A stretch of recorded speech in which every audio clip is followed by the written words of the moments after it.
Merry Christmas. Unless this video comes out later than expected, then Happy New Year? Hopefully this video comes out before New Year's.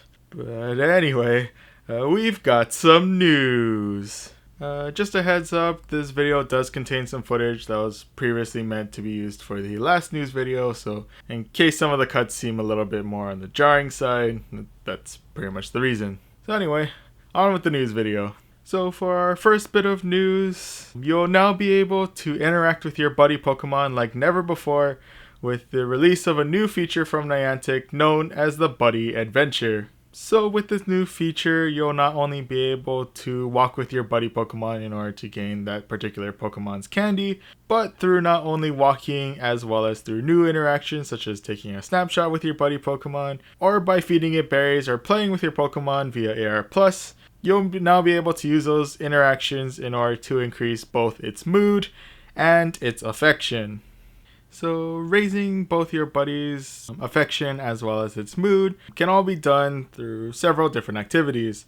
So if you walk together with your buddy Pokemon for around 2 kilometers, or if you give your buddy a treat, or play together with your buddy Pokemon in AR+, or if you battle together with your buddy Pokemon somewhere in your team, either through just casual PvP, or if it's through a battle against a Go Rocket Grunt, or if it's in a gym or a raid battle, or if you take a snapshot of your buddy Pokemon, or if you visit a new place with your buddy Pokemon. Also worth noting about that last one is that apparently visiting gyms currently also counts as a new place.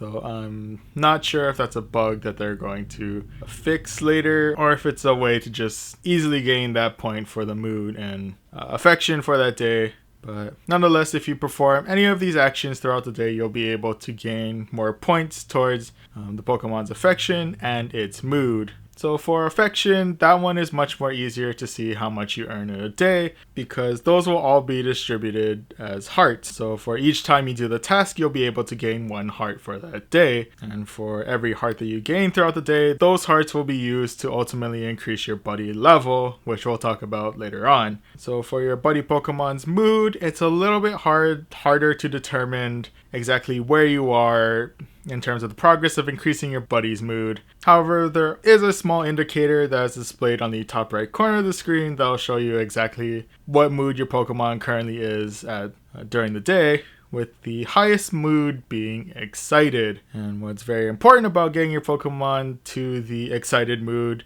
is that it unlocks several perks with it. And these perks include cutting the distance that it takes for your buddy Pokemon to find candy in half, doubling the amount of hearts that you gain per action, and allowing you to earn bonus hearts during that day. So while it is important to try and get as much affection as you can from your buddy Pokemon throughout the day, I would argue it's even more important to try and get your Pokemon's mood to excited as quickly as possible, so that way you'll be able to maximize that bonus throughout that day. One thing that is worth noting is that both the affection and the mood counter will reset at 12 a.m. in your local time, or when the next day starts. So whatever you happen to earn on that day will your mood will essentially reset back to square one, and all of the affection you earn during that day will be added to your buddy level.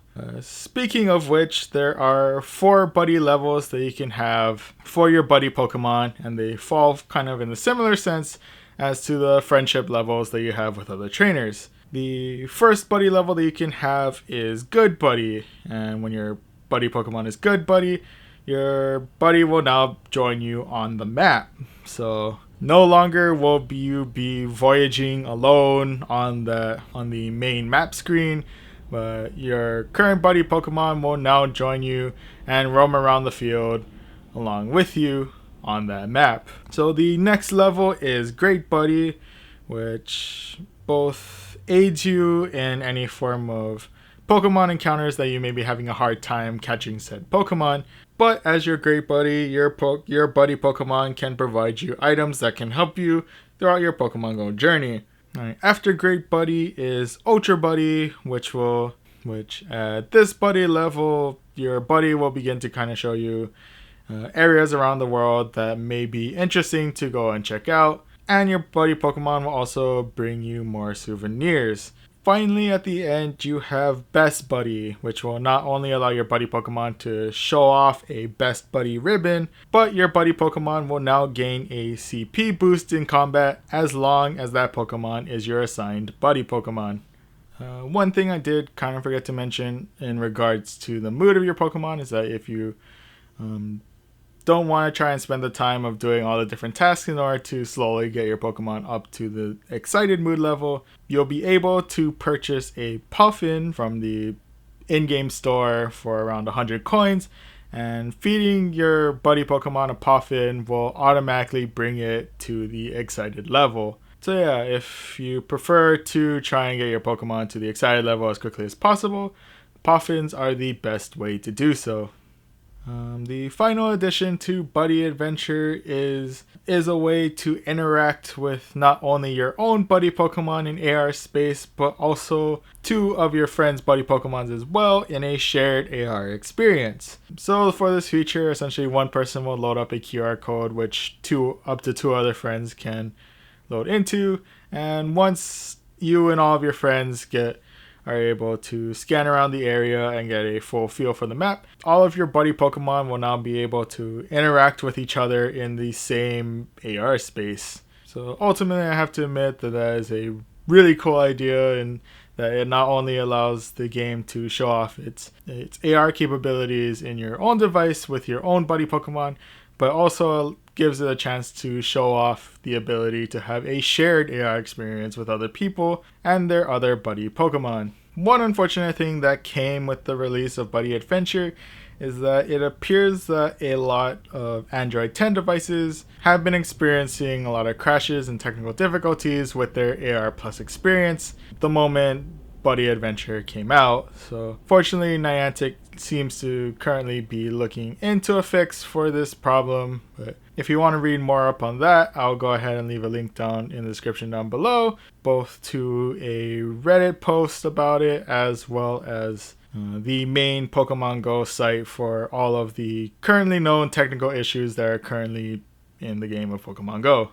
So for our next bit of news, Niantic has finally given an explanation as to what was going on with the spawn changes that occurred a couple of months ago.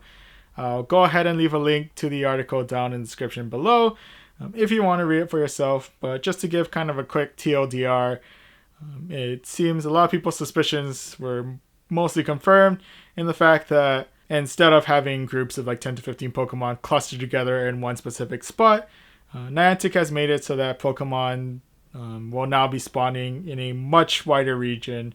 So while it may appear to be that those 10 to 15 Pokemon aren't showing up as much, they are still showing up. They're just in a much wider radius. It's also worth noting that they did mention that since the Niantic Wayfarer is now available, where you can nominate and review nominations for Pokestops and gyms, there is a good chance that Pokemon nests will be migrating much more frequently whenever a new Pokestop or a new gym pops up. One final quick bit of news, Niantic has decided to update the times for January's Community Day, and they've decided to update the times for specific regions.